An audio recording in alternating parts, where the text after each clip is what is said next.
नमस्कार, स्वागत है आपका हमारे इस चैनल पर जहां हम पढ़ रहे हैं कक्षा 10 गणित।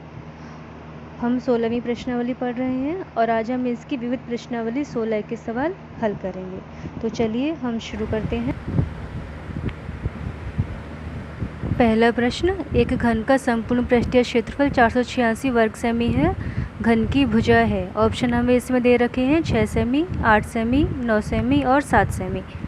तो घन का संपूर्ण पृष्ठीय क्षेत्रफल हमें दे रखा है 486 वर्ग सेमी, यानी कि 6 गुणा भुजा स्क्वायर, ये क्षेत्रफल होता है घन का, बराबर 486। तो भुजा स्क्वायर बराबर 486/6। 486 में हम 6 से भाग देंगे तो हमारे पास आएगा 81। तो भुजा आ जाएगी 81 का वर्गमूल यानी कि 9। तो घन की भुजा बराबर 9 सेमी, यानी कि इसमें जो तीसरा ऑप्शन दे रखा है वो हमारा आंसर है। अगला प्रश्न है, एक घनाभ की लंबाई, चौड़ाई और ऊंचाई क्रमशः 9 मीटर, 2 मीटर और 1 मीटर है। घनाभ का यहाँ पृष्ठीय क्षेत्रफल पूछा है। पृष्ठीय क्षेत्रफल का मतलब वक्र पृष्ठीय क्षेत्रफल क्या होगा। ऑप्शन हमें इसमें दे रखे हैं 12 मीटर, 12 वर्ग मीटर, 11 वर्ग मीटर, 21 वर्ग मीटर और 22 वर्ग मीटर। तो घनाभ की लंबाई हमारे पास है 9 मीटर, चौड़ाई हमारे पास है 2 मीटर और ऊंचाई हमारे पास है 1 मीटर। अगर घनाभ को संपूर्ण पृष्ठीय क्षेत्रफल पूछा जाए तो हम फॉर्मूला लगाएंगे 2 × LB + BH + HL, और हम इसमें मान लिख के जब निकालेंगे क्षेत्रफल तो अपने पास ये आएगा 58 वर्ग मीटर। लेकिन यह हमसे पूछा है वक्र पृष्ठीय क्षेत्रफल, तो वक्र पृष्ठीय क्षेत्रफल होगा 2 × L + B × H, यानी कि जिससे घनाभ बनता है, यानी कि कमरे की चारों दीवारों का क्षेत्रफल। तो 2H × L + B, तो 2 × 9 + 2 गुणा h का मान 1, तो 2 × 11 गुणा 1, तो ये अपने पास आ जाएगा 22 वर्ग मीटर, यानी कि जो चौथा ऑप्शन है वो इसका आंसर है। तीसरा सवाल, एक गोले का व्यास 6 सेमी है, गोले का आयतन होगा। ऑप्शन हमें दे रखे हैं 16 पाई घन सेमी, 20 पाई घन सेमी, 36 पाई घन सेमी और 30 पाई घन सेमी। तो हमारे पास व्यास है 6 सेमी, यानी कि त्रिज्या हो जाएगी 3 सेमी। तो गोले का आयतन 4/3 पाई r³ से निकालेंगे।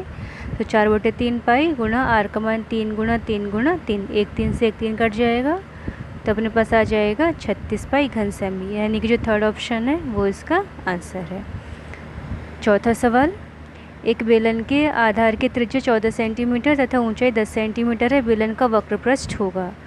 तो यह हमारे पास r का मान है 14 सेमी और h का मान है 10 सेमी। ये हमारे पास ऑप्शन है 810 वर्ग सेमी, 880 वर्ग सेमी, 888 वर्ग सेमी और 890 वर्ग सेमी।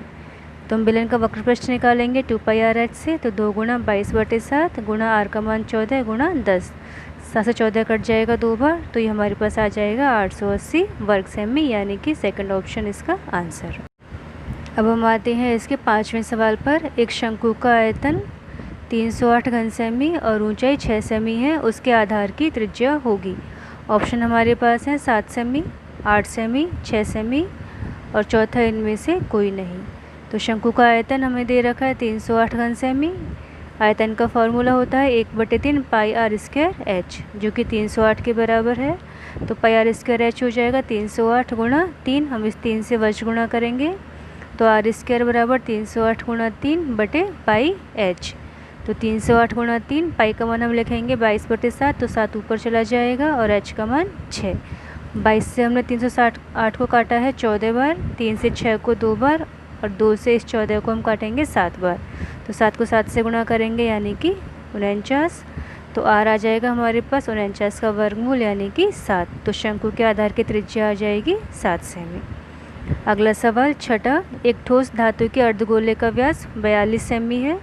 इसके संपूर्ण पृष्ठ पर 20 पैसे प्रति वर्ग सेमी की दर से पॉलिश कराने का व्यय ज्ञात कीजिए। तो अर्धगोले का व्यास हमारे पास है 42 सेमी, यानी कि त्रिज्या हो जाएगी व्यास की आधी 21 सेमी। अर्धगोले का हमें निकालना है संपूर्ण पृष्ठ, तो फॉर्मूला हम लगाएंगे संपूर्ण पृष्ठ का 3 पाई r²।